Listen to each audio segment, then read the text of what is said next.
किस तरह से आज हमारे देश के सभी मीडिया चैनल बिक चुके हैं, वो हमारे देश का अहित कर रहे हैं, लोकतंत्र की हत्या कर रहे हैं। समस्त भारतवासियों को इन चैनलों का पूर्ण रूप से बहिष्कार करना चाहिए। झोपड़ी तोड़ी जा रही है, गरीबों के घर तोड़े जा रहे हैं। इस G20 के फंक्शन में 150 परिवारों को बेघर कर दिया गया, बुलडोजर चला दिया गया। किसी टीवी चैनल ने दिखाया आज किनके शासन प्रशासन में आज मीडिया इस तरह की हरकत कर रहा है जो देश में नफरत फैला रहा है, सरेआम डंके की चोट पर झूठ बोल रहा है, जनता को सच नहीं दिखा रहा है, जनता की आवाज को दबा रहा है। आज हमारे देश की नीलामी होती है, उसको राष्ट्रवाद बताते हैं। जेल में डाला जाएगा जब आप लोकतंत्र की हत्या कर रहे हैं। आप अपने काम के खिलाफ काम कर रहे हैं। मीडिया लोगों को खबर देता है, आप लोगों को गुमराह कर रहे हैं। ये है हमारे देश में गुलामी का प्रतीक RSS, जो अंग्रेजों के टॉयलेट साफ किया करते थे, उनके तलवे चाटा करते थे, उनसे माफी मांगा करते थे। क्या देश में किसी मंदिर के उद्घाटन में संतों की जगह क्या प्राइम मिनिस्टर को वहां का उद्घाटन करना चाहिए? अरे क्या हिंदू राष्ट्र के नाम पर मतलब परंपरा बदल। अस्सलाम वालेकुम दोस्तों, मेरा नाम है शारिफ खान और आप देख रहे हैं ऑल टाइप नॉलेज चैनल। एक बड़ी खबर आपके लिए लेकर के आया हूं और बहुत अच्छी खबर भी है, जिसके लिए कम से कम 10 साल से लोग लड़ रहे थे। वो काम पूरा हो चुका है और जो थोड़ा रह गया है वो होने वाला है। जी हाँ दोस्तों, गोदी मीडिया के 14 एंकरों का इंडिया ने बहिष्कार कर दिया है। अब ये कौन सा इंडिया है जो कांग्रेस पार्टी और उसके समर्थन में इंडिया का गठबंधन बना है? उन्होंने ये पूर्णता बात कह दी है कि गोदी मीडिया के इन 14 एंकरों को हमारी पार्टी या हमारे दलों में से कोई भी इंटरव्यू नहीं देगा और अपनी बात को रखने के लिए गोदी मीडिया के इन 14 एंकरों में से किसी एक के पास भी नहीं जाना। अब ये 14 एंकर कौन कौन है ये आगे आपको पता लग जाएगा। मैं आपको बता देना चाहता हूं कि धीरे धीरे भारत के लोगों की आंखें खुल रही हैं और ये उम्मीद है, पुरजोर उम्मीद है कि बहुत ही जल्द जो बचे हुए लोग हैं उनकी भी आंखें खुल जाएंगी और वो जान जाएंगे कि भारत के अंदर सांप्रदायिक दंगे भड़काने में गोदी मीडिया का कितना बड़ा रोल रहा है। जी हाँ दोस्तों, आपने देखा है जगह जगह लिंचिंग हो जाती है, जगह जगह हिंदू मुसलमान के नाम पर दंगे हो रहे हैं। इस सब में गोदी मीडिया का कितना बड़ा रोल है। इन सारी बातों को मद्देनजर रखते हुए जो इंडिया का गठबंधन है उसने 14 एंकरों का बहिष्कार कर दिया है। साथ ही साथ कुछ चैनल्स पे नहीं जाना है ये भी ठान लिए। इस सब पर बातचीत करने के लिए हमारे साथ जाट समाज के एक व्यक्ति हैं जो गोदी मीडिया के एंकरों की धज्जियां उड़ाते हुए पूरी बात बता रहे हैं कि किस तरह से समाज के अंदर नफरत का माहौल इन लोगों ने बना दिया है। अगर देश के अंदर कहीं हिंदू मुस्लिम में फूट देखने को मिलती है तो उसमें मुख्य किरदार जो है वो गोदी मीडिया का है। आप लोग जानते हैं कि RSS अंग्रेजों की विचारधारा पे काम करती है। अंग्रेजों की विचारधारा होती है कि लोगों को आपस में बांटो और उन पर राज करो। RSS का भी सेम प्रणाली वही है। इस समय जो कोई मेरा हिंदू सनातनी भाई मेरी ये वीडियो देख रहा होगा, मैं उससे ये अपील करना चाहता हूं कि 2 मिनट के लिए अपने दिमाग पे लोड डाल करके ये सोचो कि RSS वाले व्यक्ति हिंदू मुस्लिम सिख ईसाई सबको अलग करके, यानी उनका ये क्या मानना होता है कि ईसाई और मुसलमानों को बिल्कुल अलग कर दो और जो सनातन धर्म के लोग हैं उनको भारत के अंदर अलग कर दो ताकि वो एक प्लेटफॉर्म पर रह करके एक जगह वोट दें और हम लोग राजनीति में हमेशा बरकरार रहें। यही तो काम किया था अंग्रेजों ने उस समय जब भारत और पाकिस्तान का बंटवारा हुआ था। जरा जहन पे जोर डाल करके देखो कि RSS की, बजरंग दल की, इनकी जो कार्य प्रणाली है वो बिल्कुल अंग्रेजों के ऊपर है। अब जो लोग समझना ही नहीं चाहता तो उसे कोई समझा भी नहीं सकता। फिलहाल बातचीत करते हैं जाट समाज के इन भाई से, ही आपको बताएंगे कि गोदी मीडिया का बेहाल इस समय क्यों है। तो शुरू करते हैं वीडियो। गदर 2 का प्रमोशन करते हैं आपके देश पत्रकार, चलो अच्छी बात है। कश्मीर फाइल्स का करते हैं और भी अच्छी बात है, ठीक है। आप रवीश कुमार की जो मूवी बनी है उसके विषय में बात ही नहीं करते।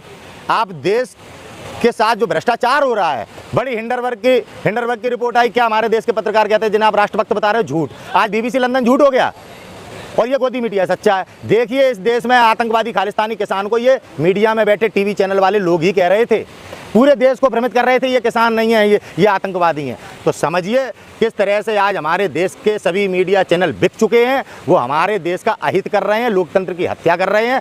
समस्त भारतवासियों को इन चैनलों का पूर्ण रूप से बहिष्कार करना चाहिए। ये राजनीतिक पार्टियों द्वारा बहिष्कार इसको महत्व देना चाहिए। जनता को समझना चाहिए कि आज वह पार्टी इन चैनलों का बहिष्कार कर रही है जिस पार्टी ने इस देश में लोकतंत्र को स्थापित किया है। अगर इन्होंने खबर पढ़ना बंद कर दिया तो देश में खबरें बंद हो जाएंगी। खबरें क्या चल रही हैं, कौन सी खबर दे रहे हैं आप? मणिपुर की आपने कोई खबर दी? धारा 370 हमारे देश में कश्मीर से हटाई गई। आज कश्मीर की क्या हालत है? क्यों नहीं कश्मीर में चुनाव हो रहे? आज भी कश्मीर में आतंकवादी घटनाएं घट रही हैं। कश्मीर की जनता धरने पर बैठी है, मीडिया दिखा रही है क्या? आप बताइए, इंटरनेट कश्मीर का क्यों बंद है? इंटरनेट क्यों बंद है मणिपुर का? आज भी मणिपुर में हिंसा हो रही है, आज भी हो रही है। हमें मीडिया दिखा रहा है क्या? क्या बात कर रहे हैं आप? कब तक देश को भ्रमित करेगा ये मीडिया? आज राजनीतिक दलों ने इसका जेल में डाल देंगे इनको। जेल में डाला जाएगा जब आप लोकतंत्र की हत्या कर रहे हैं, आप अपने काम के खिलाफ काम कर रहे हैं। मीडिया लोगों को खबर देता है, आप लोगों को गुमराह कर रहे हैं। आप खबर की जगह एक पार्टी का प्रचार कर रहे हैं, एक ऐसे व्यक्ति को महान बनाना चाहते हैं जो व्यक्ति देश की जनता से झूठ बोलता है, जो व्यक्ति देश में भ्रष्टाचार की जड़ों को मजबूत कर रहा है, आम नागरिकों के घर उजाड़ रहा है और वो राष्ट्रवाद दिखा रहा है। आज हमारे भारत का नाम इंडिया नाम है। बताइए, मुझे तो इस बात पे दिक्कत होती है। आप कहते हो कि इंडिया शब्द गुलामी का प्रतीक है। ताजमहल क्या है? लाल किला क्या है? इस देश में तमाम बड़ी बड़ी इमारतें हैं, वो क्या हैं? आप कल तक बढ़ेगा इंडिया, जीतेगा इंडिया, डिजिटल इंडिया, उठा लो इंडिया, चमका लो इंडिया, वोट फॉर इंडिया आप ही कह रहे थे। ऐसा क्या कारण हो गया आपको? तब समझ में नहीं आया था कि इंडिया गुलामी का प्रतीक है? अरे न्यायपालिका तो मीडिया बना हुआ है, इसीलिए तो बहिष्कार किया जा रहा है। आज मनीषा बाल्मीकि के ऊपर अत्याचार हुआ, मीडिया नहीं दिखा रहा, मीडिया जज बन जाता है। किस तरीके से सुशांत सिंह की ने आत्महत्या की, मीडिया ने कत्ल है। क्या निकला? सुशांत सिंह में 6 महीने चलाया। आज जब हमारे मणिपुर में महिलाओं को नग्न किया जा रहा था तो हमारे यहाँ सीमा पाकिस्तानी दिखाई जा रही थी। आप एक पाकिस्तान से आई एक महिला को आप राष्ट्रवादी बना रहे हैं। अच्छा, क्या लगता है? आप नहीं, आप अपने मतलब के लिए राष्ट्रवादी बना रहे हैं। जीत जाएगी चुनाव। बाइकआउट करना आवश्यक है, कम से कम आप भ्रमित तो नहीं होंगे। ऐसे लोगों को जेल में डाल देना चाहिए। दुर्भाग्य की आज सुप्रीम कोर्ट गाइडलाइन ही इनके खिलाफ व्यक्त कर रहा है। जब सुप्रीम कोर्ट को यह पता है कि हमारे देश का मीडिया देश में झूठ फैला रहा है और इनके झूठ के कारण हमारे देश में भाईचारा खत्म हो रहा है, नफरत फैल रही है और ये आगे चल के ये आदेश दिया है ना, गाइडलाइन बनाओ 3 महीने। आदेश क्या दिया सुप्रीम कोर्ट को? ऐसे लोगों के खिलाफ कार्रवाई करनी चाहिए। आदेश क्यों? कब तक आदेश? वो तो पहले भी अब कब तक आदेश? बार बार सुप्रीम कोर्ट कार्रवाई करने में क्यों पीछे हट रहा है? सुप्रीम कोर्ट पे क्या पावर नहीं है?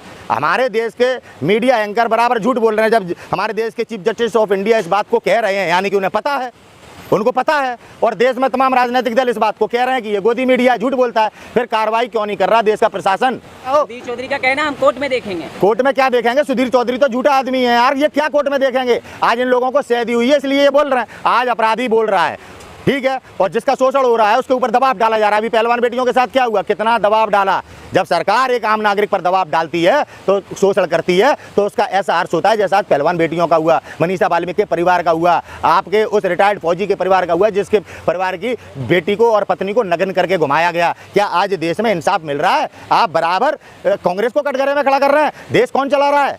आज किनके शासन प्रशासन में आज मीडिया इस तरह की हरकत कर रहा है जो देश में नफरत फैला रहा है, सरेआम डंके की चोट पर झूठ बोल रहा है, जनता को सच नहीं दिखा रहा है, जनता की आवाज को दबा रहा है। आज हमारे देश की नीलामी होती है, उसको राष्ट्रवाद बताते हैं। बेइज्जती ना हो इसलिए नहीं दिखा रहा। अच्छा, बेइज्जती? ये बेइज्जती तो दुनिया में हो रही है। किस पायदान पे आ चुका है हमारे देश का? तो दोस्तों, क्या लगता है आपको, ये जाट समाज के हमारे भाई जो कुछ भी बता रहे थे, इनकी बात में कितना दम है? दोस्तों, ये बात बिल्कुल सही है कि गोदी मीडिया ने अपने देश को पीछे करने के लिए एक बहुत बड़ा योगदान निभाया है और गोदी मीडिया के चैनल्स ने हमारे दिए हुए टैक्स के पैसे को इस तरह इस्तेमाल किया है। आप लोगों में से बहुत सारे लोगों को अभी पता नहीं होगा कि जी न्यूज़ जो चैनल है उसके जो मालिक हैं उनका 5,000 करोड़ का कर्जा माफ़ करा है यस बैंक ने। यस बैंक कौन सी बैंक है? अभी 1 साल पहले यस बैंक घुटनों पर आकर के खड़ी हो गई थी और यस बैंक पूरी तरह से डूबने वाली थी क्योंकि यस बैंक का पैसा लेकर विदेशों को निकल चुके थे लोग। उस समय यस बैंक के अंदर जितने लोगों का पैसा था उनको एक बार में विड्रॉल भी नहीं मिल रहा था और बहुत ही ज़्यादा समस्या थी।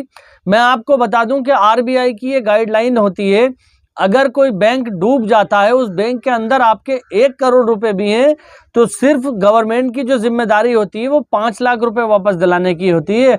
हाँ, अगर बैंक के अंदर आपके 5 ही लाख रुपए हैं तो गवर्नमेंट वापस दिला लेगी। 5 लाख से ज़्यादा जितने भी बैंक के अंदर आपके पैसे रखे हुए हैं और वो बैंक किसी वजह से किसी कारण से डूब जाता है तो वो पैसा आपका मर जाएगा। गवर्नमेंट केवल आपको 5 लाख रुपए रिकवर करके देगी। तो आप ये लगा लीजिए, ये वही यस बैंक है जो घुटनों पर आकर के खड़ी थी और आज जी न्यूज़ के जो मालिक हैं उसके 5,000 करोड़ का कर्जा माफ कर देती है। आपने देखा होगा जवान मूवी के अंदर भी ये इशू दिखाया गया है कि किसान 10-20 हज़ार के कर्जे के लिए अपनी पूरी जिंदगी खेती करता रहता है, मेहनत मजदूरी करता रहता है, लेकिन उससे उस कर्जे का ब्याज चुकता नहीं हो पाता। जहां एक तरफ बड़े बड़े बिजनेसमैन हैं जिनकी हजारों करोड़ों की संपत्तियां हैं, उनके 5-5 हजार करोड़ के लोन माफ हो जाते हैं। फिलहाल अगर आप मेरे चैनल पर पहली बार आए तो चैनल को सब्सक्राइब करके बेल आइकन पर ऑल का बटन सेलेक्ट कर लें। इंशाअल्लाह ताला फिर मिलूंगा इसी तरह की एक नई वीडियो के साथ। तब तक के लिए खुदा हाफिज, जय हिंद, जय भारत।